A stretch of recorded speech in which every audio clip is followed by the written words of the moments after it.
O Grande Conflito. Capítulo 32. Os ardis de Satanás. O grande conflito entre Cristo e Satanás, que tem prosseguido durante quase 6.000 anos, logo deve terminar, e o maligno redobra seus esforços para frustrar a obra de Cristo em prol do homem e prender as almas em suas ciladas. Reter o povo em trevas e em penitência até que termine a mediação do Salvador e não mais haja sacrifício pelo pecado, é o objetivo que ele procura realizar.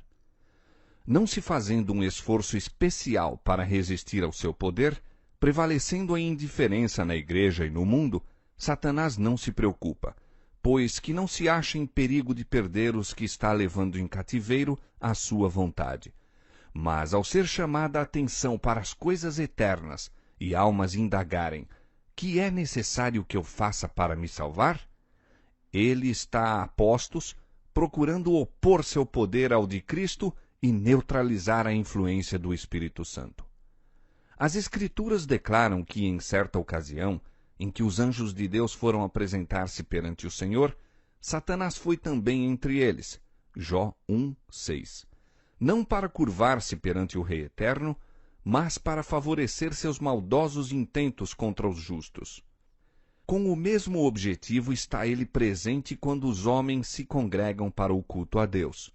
Posto que o culto das vistas, está ele a trabalhar com toda a diligência para dirigir o espírito dos adoradores. Semelhante a um hábil general, formula de antemão seus planos. Vendo ele o mensageiro de Deus examinando as Escrituras, toma nota do assunto a ser apresentado ao povo. Emprega então todo o seu engano e astúcia no sentido de amoldar as circunstâncias, a fim de que a mensagem não atinja aqueles a quem ele está enganando a respeito daquele mesmo ponto. Alguém que mais necessite da advertência estará empenhado em alguma transação comercial que requer a sua presença ou de algum outro modo será impedido de ouvir as palavras que lhe se poderiam demonstrar um cheiro de vida para a vida. Outro sim, vê Satanás os servos do Senhor opressos por causa das trevas espirituais que envolvem o povo.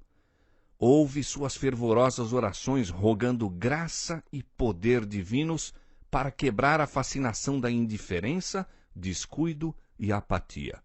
Então, com renovado zelo desenvolve suas artimanhas.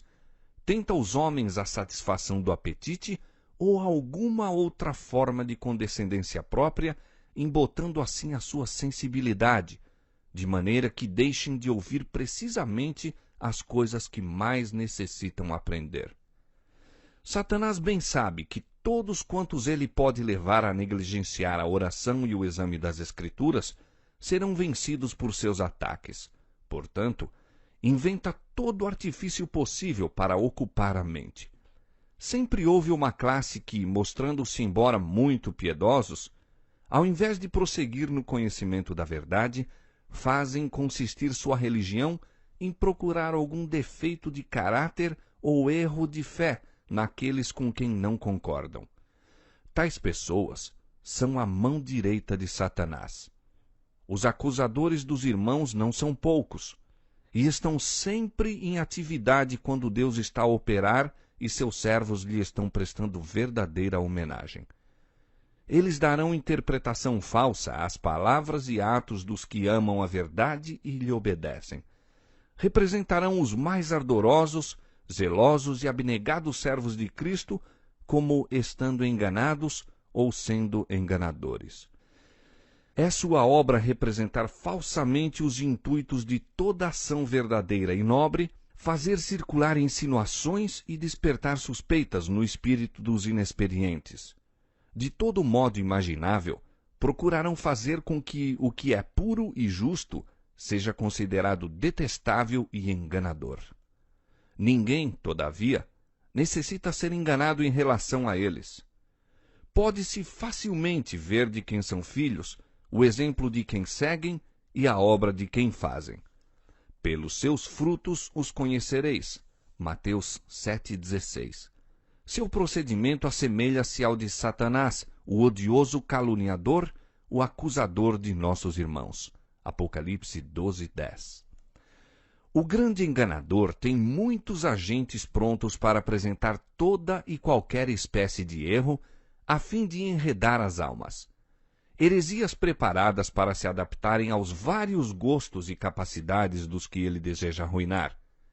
É plano seu levar para a igreja elementos insinceros, não regenerados, que acoroçoarão a dúvida e a incredulidade, estorvando a todos os que desejem ver a obra de Deus progredir e com ela queiram avançar. Muitos que não têm fé verdadeira em Deus ou em sua palavra concordam com certos princípios da verdade e passam por cristãos, e assim estão aptos para introduzir seus erros como doutrinas das Escrituras. A opinião de que não é de consequência alguma o que os homens creiam é um dos enganos mais bem-sucedidos de Satanás. Ele sabe que a verdade recebida por amor à mesma santifica a alma de quem a recebe. Portanto, está constantemente a procurar substituí-la por falsas teorias e fábulas ou por outro evangelho. Desde o princípio, os servos de Deus têm contendido com os falsos ensinadores, não meramente como homens corruptos, mas como inculcadores de falsidades que seriam fatais à alma.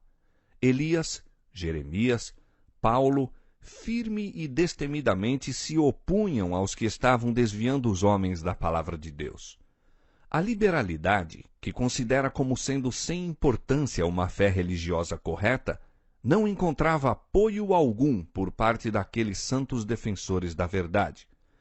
As interpretações vagas e imaginosas das Escrituras, as muitas teorias contraditórias concernentes à fé religiosa, as quais se encontram no mundo cristão, são obra de nosso grande adversário para confundir o espírito de tal maneira que não saiba distinguir a verdade. E a discórdia e a divisão que há entre as igrejas da cristandade são em grande parte devidas ao costume que prevalece de torcer as Escrituras a fim de apoiar uma teoria favorita. Em vez de estudar cuidadosamente a palavra de Deus com humildade de coração, a fim de obter conhecimento de sua vontade, muitos procuram apenas descobrir algo singular ou original.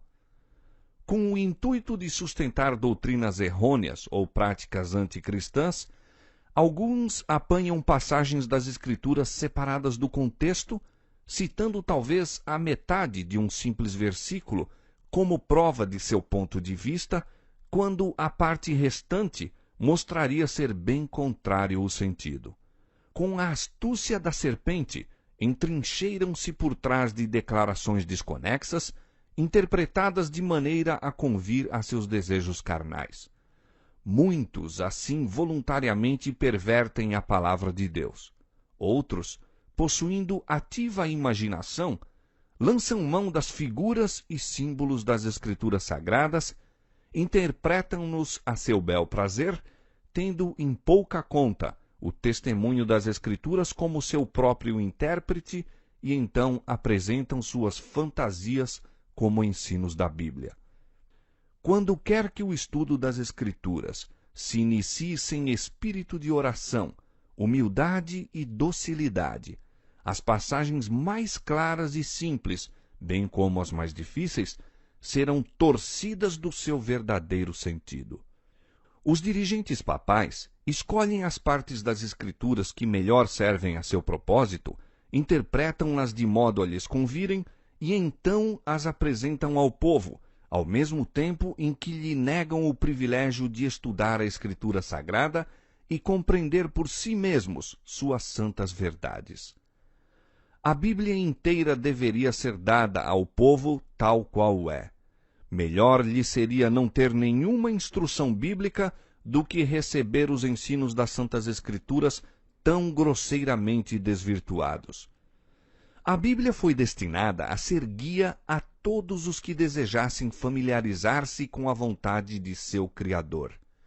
Deus deu aos homens a segura palavra da profecia. Os anjos e mesmo o próprio Cristo vieram para tornar conhecidas a Daniel e João as coisas que em breve deveriam acontecer. Os importantes assuntos que dizem respeito à nossa salvação não foram deixados envoltos em mistério. Não foram revelados de tal maneira a tornar perplexo e transviar o honesto pesquisador da verdade. Disse o Senhor pelo profeta Abacuque: escreve a visão e torna-a bem legível, para que a possa ler o que correndo passa. Abacuque 2:2. A palavra de Deus é clara a todos os que a estudam com coração devoto. Toda alma verdadeiramente sincera virá à luz da verdade. A luz semeia-se para o justo.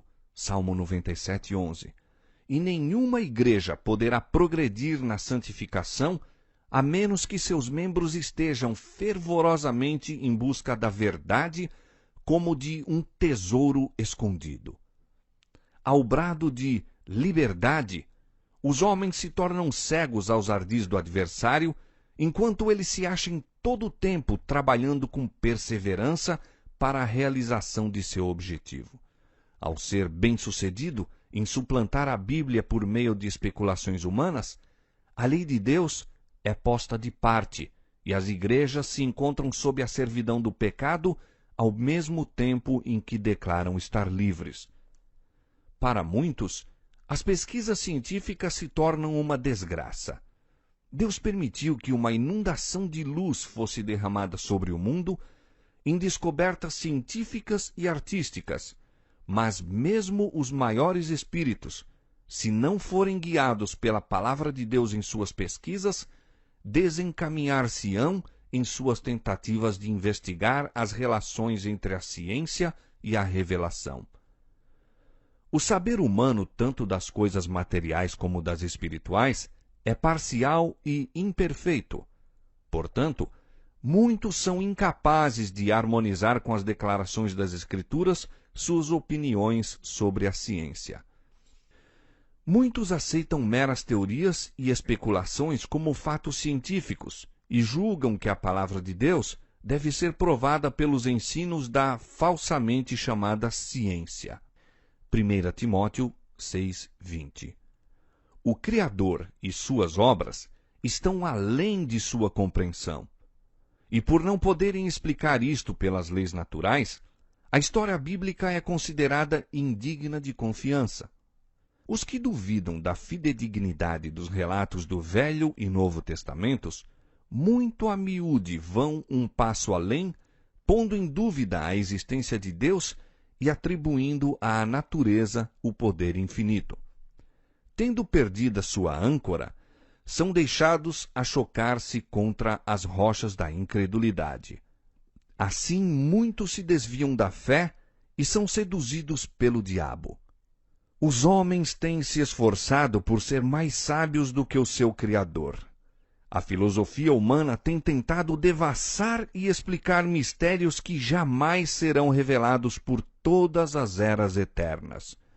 Se os homens tão somente pesquisassem e compreendessem o que Deus tornou conhecido a respeito de si mesmo e de seus propósitos, obteriam uma perspectiva tal da glória, majestade e poder de Jeová que se compenetrariam de sua própria pequenez, contentando-se com aquilo que foi revelado para eles mesmos e seus filhos. É a obra-prima dos enganos de Satanás conservar o espírito humano a pesquisar e conjecturar com relação àquilo que Deus não tornou conhecido e que não é desígnio seu que compreendamos. Foi assim que Lúcifer perdeu seu lugar no céu. Tornou-se descontente porque nem todos os segredos dos propósitos de Deus lhe eram confiados e desatendeu inteiramente àquilo que foi revelado com respeito à sua própria obra na elevada posição a ele designada. Suscitando o mesmo descontentamento nos anjos sob o seu comando, determinou-lhes a queda. Agora, procura imbuir a mente dos homens do mesmo espírito, levando-os também a desatender aos diretos preceitos de Deus. Os que estão indispostos a aceitar as verdades claras e incisivas da Bíblia procuram continuamente fábulas agradáveis que acalmem a consciência. Quanto menos espirituais, altruísticas e humilhadoras forem as doutrinas apresentadas, tanto maior será o favor com que são recebidas. Tais pessoas degradam as faculdades intelectuais de modo a servirem aos seus desejos carnais. Demasiado sábios em seu próprio conceito para examinarem as Escrituras com contrição de alma e fervorosa oração rogando a guia divina, não têm escudo contra o engano. Satanás está pronto para suprir o desejo do coração e apresenta suas burlas em lugar da verdade. Foi assim que o papado alcançou seu poderio sobre o entendimento dos homens, e pela rejeição da verdade, visto como ela implica uma cruz, os protestantes estão seguindo o mesmo caminho. Todos os que negligenciam a palavra de Deus, a fim de estudarem conveniências e expedientes para que se não achem em desacordo com o mundo, serão deixados a acolher condenável heresia em lugar de verdade religiosa. Toda forma imaginável de erro será aceita pelos que voluntariamente rejeitam a verdade. Quem olha com horror para um engano, receberá facilmente outro. O apóstolo Paulo, falando de uma classe de pessoas que não receberam o amor da verdade para se salvarem, declara: por isso, Deus lhes enviará a operação do erro para que creiam a mentira, para que sejam julgados todos os que não creram a verdade, antes tiveram prazer na iniquidade. 2 Tessalonicenses capítulo 2, versos 10 a 12. Com tal advertência diante de nós, cumpre-nos estar de sobreaviso a respeito de quais doutrinas recebemos. Entre as operações de maior êxito do grande enganador, encontram-se os ensinos ilusórios e prodígios de mentira do espiritismo. Disfarçado em anjo de luz, estende suas redes onde menos se espera. Se os homens tão somente estudassem o livro de Deus, com fervorosa oração a fim de o poderem compreender, não seriam deixados em trevas à mercê das doutrinas falsas. Mas, rejeitando eles a verdade, são presa da ilusão. Outro erro perigoso é a doutrina que nega a divindade de Cristo, pretendendo que ele não tivera existência antes de seu advento a este mundo. Esta teoria é recebida com favor por uma vasta classe que professa crer na Escritura Sagrada. Diretamente contradiz, todavia, as mais compreensíveis declarações de nosso Salvador com respeito à sua relação com o Pai, seu caráter divino e sua pré-existência. Não pode ser entretida sem a mais injustificada violência às Escrituras. Não somente rebaixa as concepções do homem acerca da obra da redenção, mas solapa a fé na Bíblia como revelação de Deus. Ao mesmo tempo que isto a torna mais perigosa, torna-a também mais difícil de ser enfrentada. Se os homens rejeitam o testemunho das Escrituras inspiradas concernente à divindade de Cristo, é debalde arguir com eles sobre este ponto, pois nenhum argumento, por mais concludente, poderia convencê-los. O homem natural não compreende as coisas do Espírito de Deus porque lhe parecem loucura, e não pode entendê-las porque elas se discernem espiritualmente. 1 Coríntios 2,14. Pessoa alguma que alimente este erro pode ter exato conceito do caráter ou missão de Cristo, nem do grande plano de Deus para a redenção do homem. Ainda outro erro sutil e nocivo é a crença que rapidamente se espalha de que Satanás não existe como ser pessoal, de que este nome é empregado nas Escrituras meramente para representar os maus pensamentos e desejos do homem. O ensino tão extensamente exposto dos púlpitos populares de que o segundo advento de Cristo é a sua vinda a cada indivíduo por ocasião da morte, é um ardil para desviar a mente dos homens de sua vinda pessoal nas nuvens do céu. Durante anos, Satanás tem estado assim a dizer: eis que ele está no interior da casa. Mateus 24, 23 a 26. e muitas almas se têm perdido por aceitarem este engano. Outro sim, ensina a sabedoria mundana que a oração não é essencial. Homens de ciência pretendem que a oração não pode, na verdade, ser atendida, que isto seria uma violação da lei, um milagre, e que os milagres não existem. O universo, dizem eles, é governado por leis fixas, e o próprio Deus nada faz contrário a essas leis. Assim representam a Deus governado por suas próprias leis, como se a operação das leis divinas pudesse excluir a liberdade divina. Tal ensino se opõe ao testemunho das Escrituras. Não foram operados milagres por Cristo e por seus apóstolos? O mesmo compassivo Salvador vive hoje e está tão disposto a executar a oração da fé como quando andava visivelmente entre os homens. O natural coopera com o sobrenatural. Faz parte do plano de Deus conceder-nos, em resposta à oração da fé, aquilo que ele não outorgaria se o não pedíssemos assim. Inumeráveis são as doutrinas errôneas e as fantasiosas ideias que estão ganhando terreno entre as igrejas da cristandade. É impossível avaliar os maus resultados de remover um dos marcos que foram fixados pela palavra de Deus. Pouco dos que se arriscam a fazer isto param com a rejeição de uma única verdade. A maioria continua a pôr de lado, um após outro, os princípios da verdade até que se tornam efetivamente incrédulos. Os erros da teologia popular têm arrastado ao ceticismo muitas almas que poderiam de outra maneira ter sido crentes nas Escrituras. Impossível lhes é aceitarem doutrinas que lhes ofendem o senso de justiça, misericórdia e benevolência. E desde que tais são apresentadas como ensinos da Bíblia, recusam-se a recebê-la como a palavra de Deus. E este é o objetivo que Satanás procura realizar.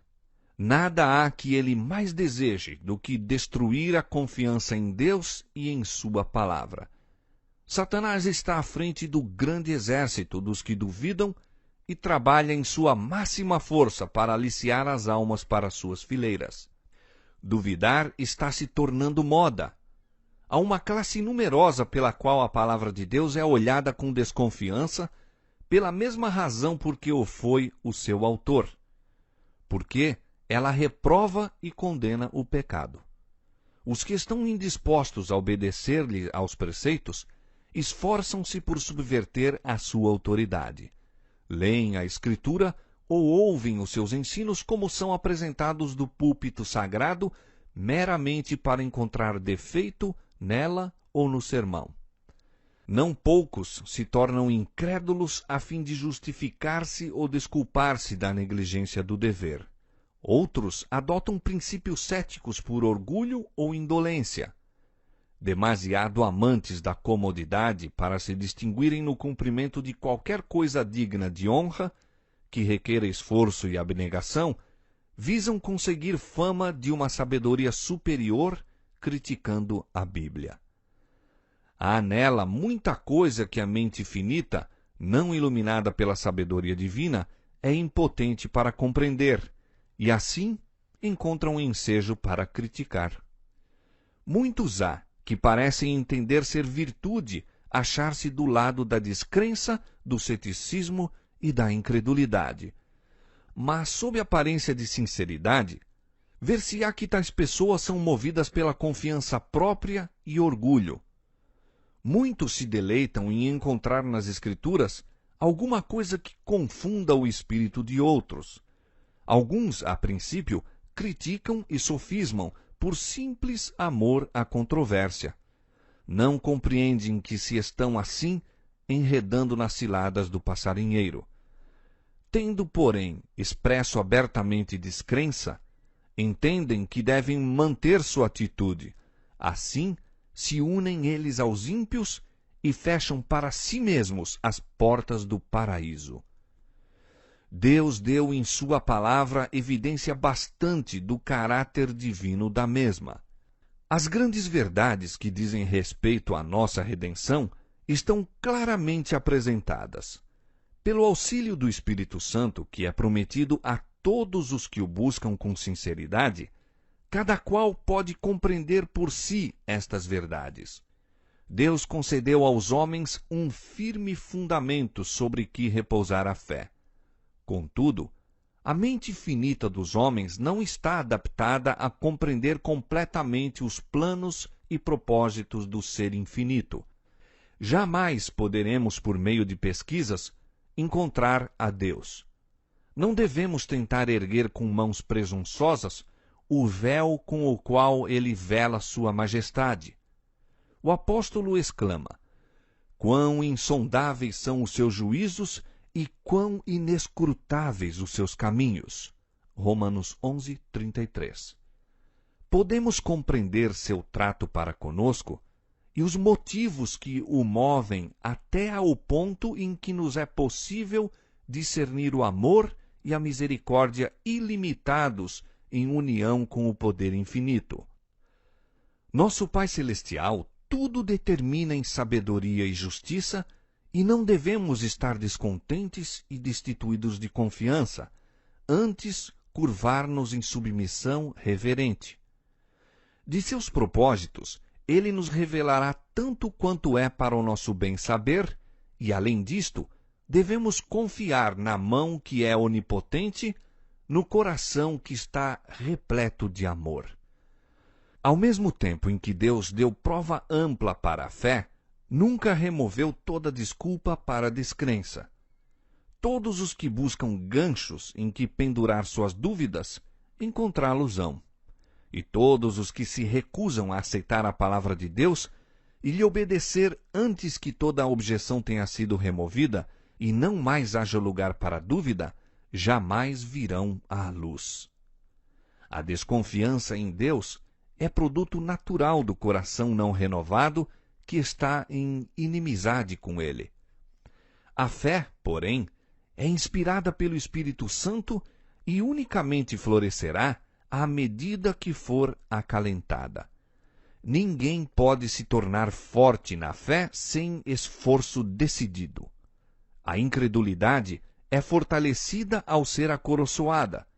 E se os homens, em vez de se ocuparem com as provas que Deus deu a fim de sustentar sua fé, se permitirem discutir e cavilar, verão que suas dúvidas se tornam constantemente mais acentuadas. Mas os que duvidam das promessas de Deus e não confiam na segurança de sua graça, estão a desonrá-lo, e sua influência, em vez de atrair outros a Cristo, tende a repeli-los dele.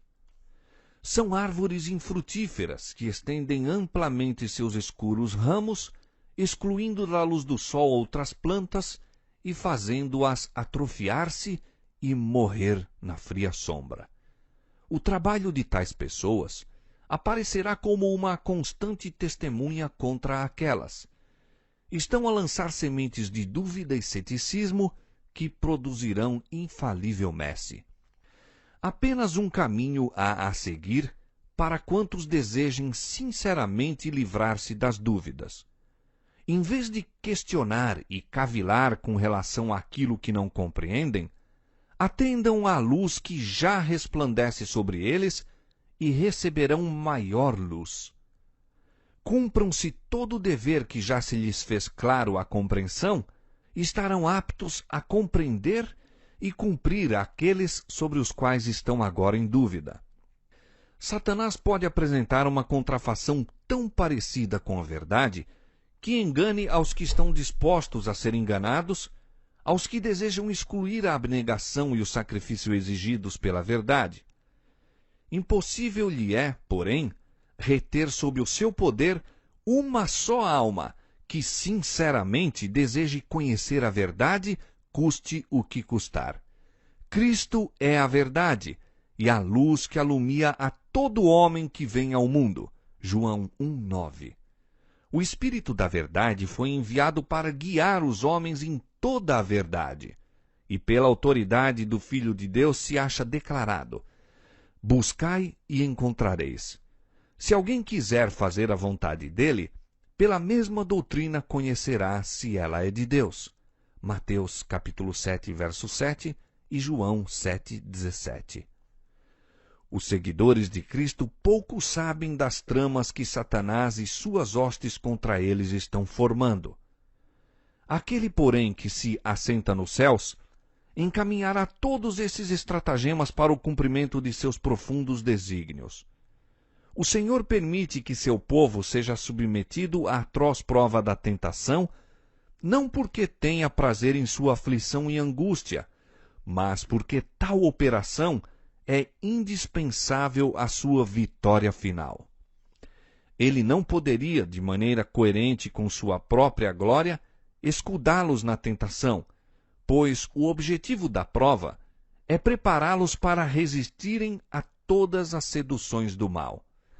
Nem homens ímpios, nem demônios podem embaraçar a obra de Deus ou excluir a sua presença de seu povo, se este, com um coração submisso e contrito, confessar e abandonar seus pecados e, com fé, reclamar as promessas divinas. Toda tentação, toda influência adversa, quer manifesta, quer secreta, pode com êxito ser vencida. Não por força, nem por violência, mas pelo meu Espírito, diz o Senhor dos Exércitos. Zacarias 4, 6.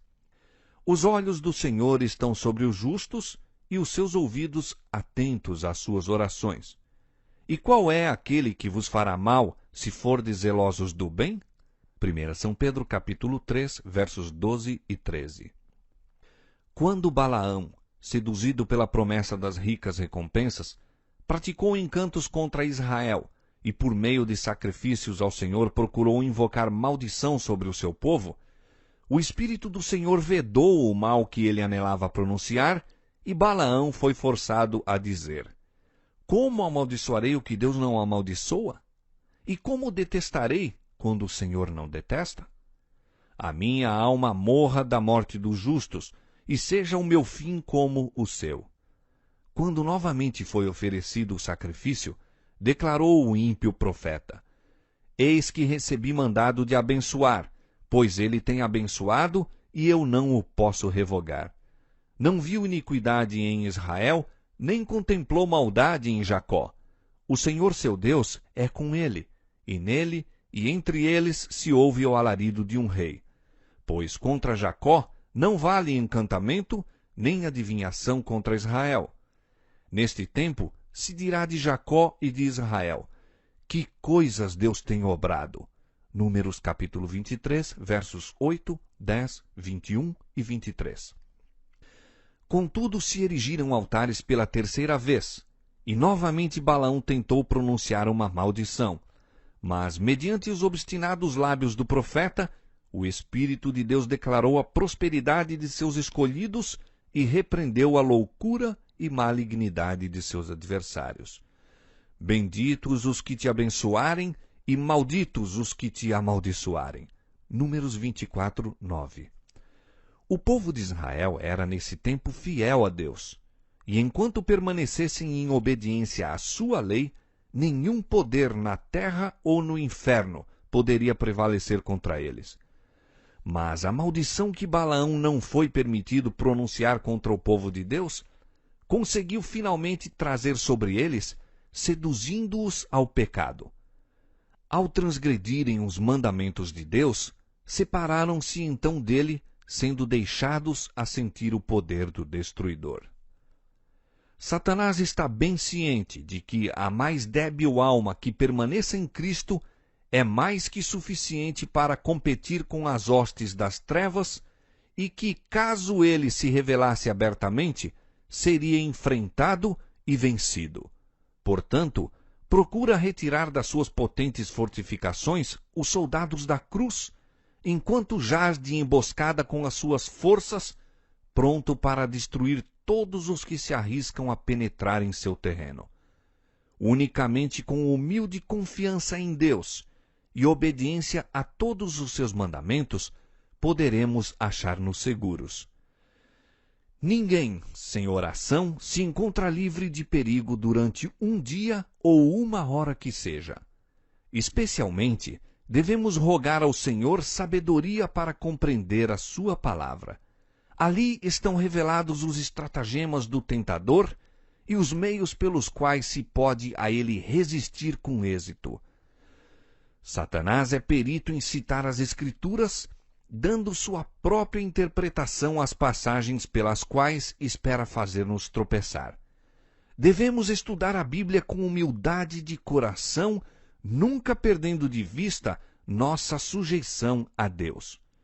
Ao mesmo tempo em que nos devemos guardar constantemente contra os ardis de Satanás, cumpre com fé orar sempre.